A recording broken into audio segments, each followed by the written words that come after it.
channel. Unfortunately today we're not on the water. We're in the house, protected by the storms. We got a lot of fronts moving through the state and it's raining and it's 20 degrees. It's just not a good mix for kayak fishing.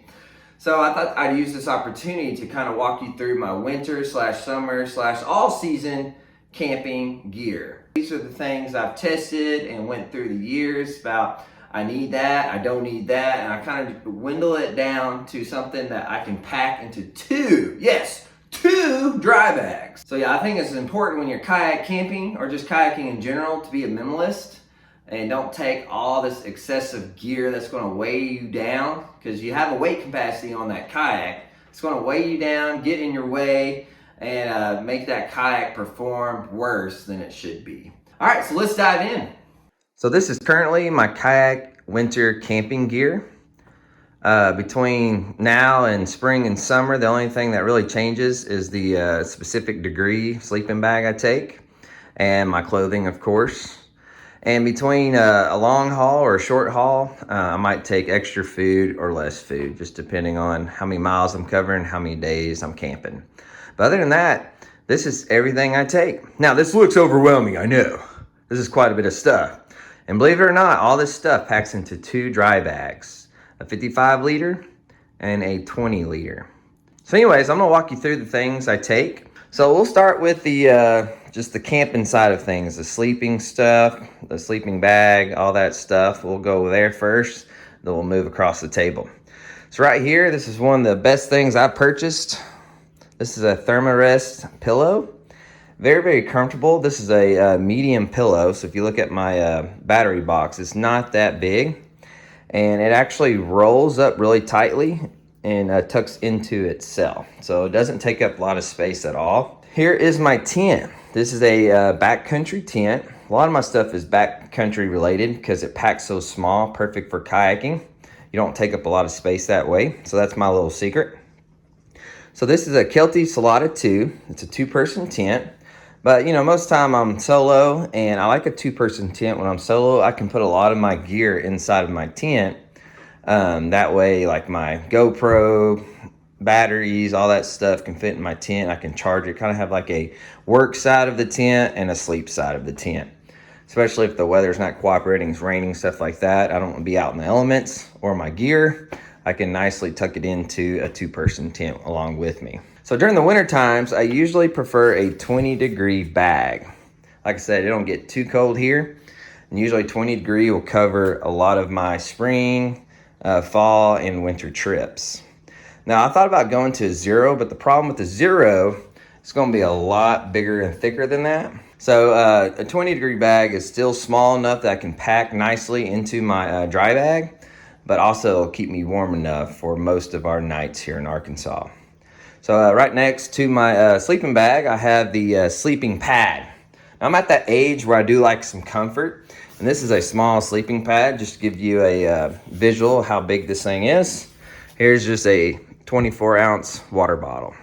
So it's very, very small, and but packs a big punch, especially when you're kayak camping on a gravel bar or sand bar, stuff like that. Now, sandbar is going to be a lot more comfortable, but even with this on top, that sand is going to be way more better. When you look into these, just make sure it does have an insulating capability, and it's not going to let your body heat escape or go into the ground or let the ground coldness come up through your back. So that's key. Now, something I recently got is this Trickology little floating table. You know, used to it, I'd have to put all my jet boil stuff. I'd find a big flat rock or put it on the ground or the gravel, stuff like that. It gets a little sandy. But this table is going to help elevate all that, which I've already used it, and it's a great purchase. This thing is super light and packs pretty small. Here is just a, luxury item. You know, you don't have to have this. You can sit on the ground or sit on a log. This is just a little floating chair, very, very small. So that is all my sleeping gear. Between my pillows, sleeping bag, tent, etc. That's what I take. And all that fits into a 40-liter bag. I actually just recently got the 55-liter, so it all fit in there. So now I got a little bit more space for some extra clothing, stuff like that in there. All right, next, that goes in the tent with me, but something I pack out. Having a YouTube channel or, just cell phone, you need cell service, or maybe you're running a Garmin, stuff like that, you need to be able to charge those items. So this is just a charger battery box that I created. And inside there, that's just a little side port that I can plug my cell phone into, or GoPros. But I have this removable JAYCLAW battery in there. Also take some power banks just in case. And then, some charging cables. All that fits inside this box, taking up less space. And it's a waterproof box. So that's something I put in the tent with me and, charge while I'm sleeping, stuff like that. All right, next, this is something new I've purchased and I love it. I highly recommend these, especially if you're doing a long haul. And that is some type of GPS tracking unit. But the main thing I got it for is just to track how many miles I've covered on the river. Recently I did a 24-mile paddle and I needed to get to a halfway point. That way I can time it off perfectly, because during the winter months it gets dark sooner. So you got to make sure you're hitting your mileage like you're supposed to. And this is just a good thing to keep you on pace. That way you get done on time. All right, so next, let's get to the cooking gear. Now, I'm a huge fan of the Jetboil, just the company in general. This is specifically the Jetboil Flash. It boils the water a lot quicker. That way you save on your fuel and not burning a lot more of your fuel that you pack. So usually with my Jetboil, I'll pack some Mountain House meals. But if I feel like I'm gonna catch a fish, I'm gonna cook it up there on the water, on my camping adventure, I might pack some, a small bottle of olive oil, some seasoning. Here's a little pot set I got off on Amazon, a fillet knife. Now here's just something I recently purchased. I did have a shorter spoon, but this is a long extension spoon, because when you cook your Mountain House, that's a real deep bag, and usually I'm scraping my hand on the side of the bag and getting, juices and all kinds of gooey stuff on me, which is not a big deal, but just a little more convenient factor to have a longer spoon for that reason. Now, I'd have to have my coffee, especially during the winter, not only just to wake me up, but also to warm me up from the inside out. So usually I'll just take a little thermos for my coffee. And this is something I recently came across. This is a coffee bag by Black Rifle Company. I got these at Bass Pro, but it's coffee mix inside of a filter bag already. So I'll boil my water with the Jetboil, pour it into my thermos, and then I'll just drop one of these coffee bags down in my coffee cup, let it sit for 3 minutes, stir it, and boom, I have coffee just like that. And it's low maintenance, small mess. After I get done with the little coffee bag, I'll put it in my mesh trash bag, which is key to have on the water too. Now, just for safety and hygiene, I do pack Dude wipes. I take Dude wipes because they're plant sourced fibers. They're biodegradable, but I still pack them out. I still throw them in my bag just in case, But supposedly you can leave them, bury them, and they will biodegrade. I go ahead and just take my trash with me either way. And right there is my first aid. I got Band-Aids, just general first aid stuff in there, just in case an accident does take place. I'm prepared for that incident. Also inside that emergency kit, I have some storm matches. I always take 2 versions of some type of lighting apparatus. Most of the time I'll just use my long handle there and light a fire, stuff like that with it. But it's good to have a secondary fire starter just in case that don't work, you run out of fuel, you'll have a backup plan, because fire is super important during the winter. Speaking of fire, usually I'll pack some of these fire start cubes. These are waterproof, so if they get wet they still will light, so that's pretty important. And then I'll have like a little tiny axe. This is not for chopping logs, anything like that, but I might use it to chop up some kindling, stuff like that, to get that fire rolling, and then drag a big log over the top of the flame. All right, also just some small little things I take. I'll take a headlamp. That way I can function at nighttime, especially if I'm getting a late start. I can see what I'm doing while I'm cooking or in my tent, stuff like that. Now, as you see right here, I only have 2 containers of water. I'll usually take like a 32-ounce bottle of water with me, and that's going to be for my cooking. Just clean cooking water I can pour in that Jetboil, which you don't have to do that with the thing I'm about to show you, but I just prefer taking some clean water for cooking with.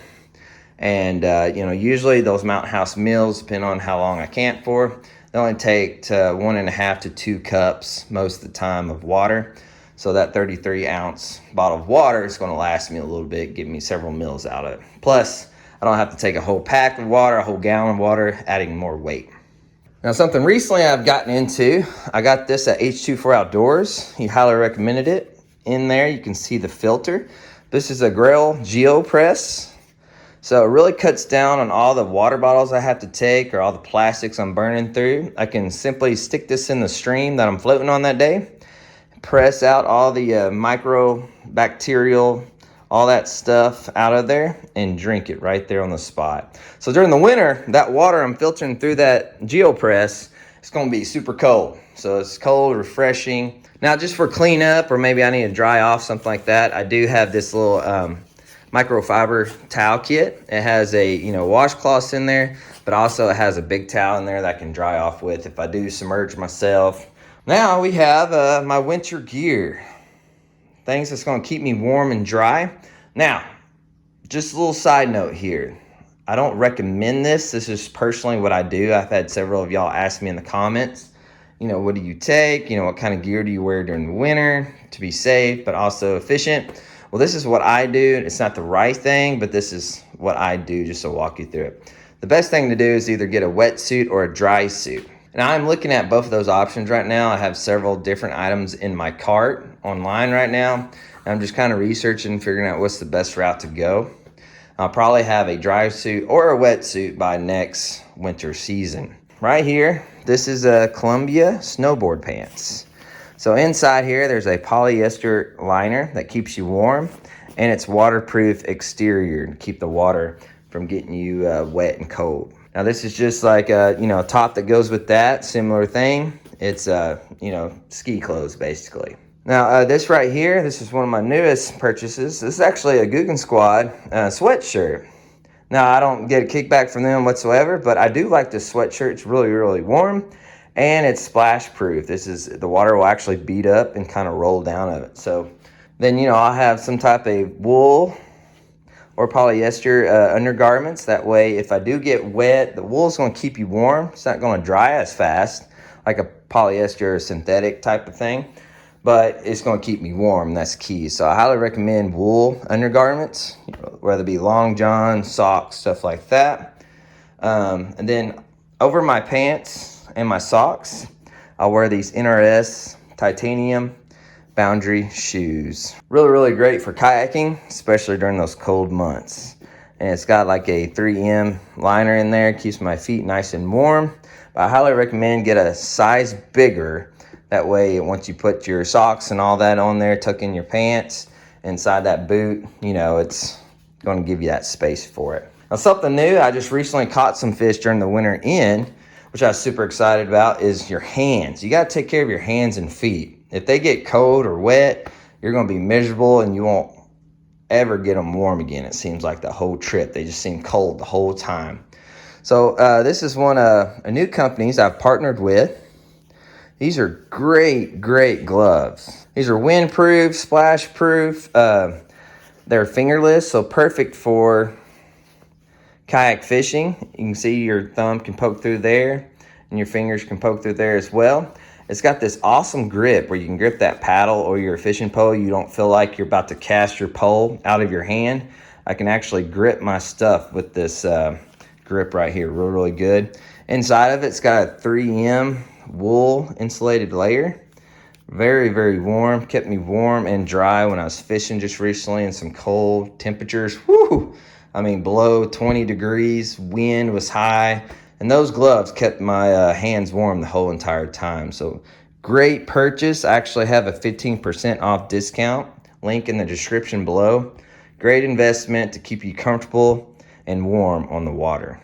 Well, we're going to wrap up this video. These are the things I've tested that I feel like that they're essential for me kayak camping on the water.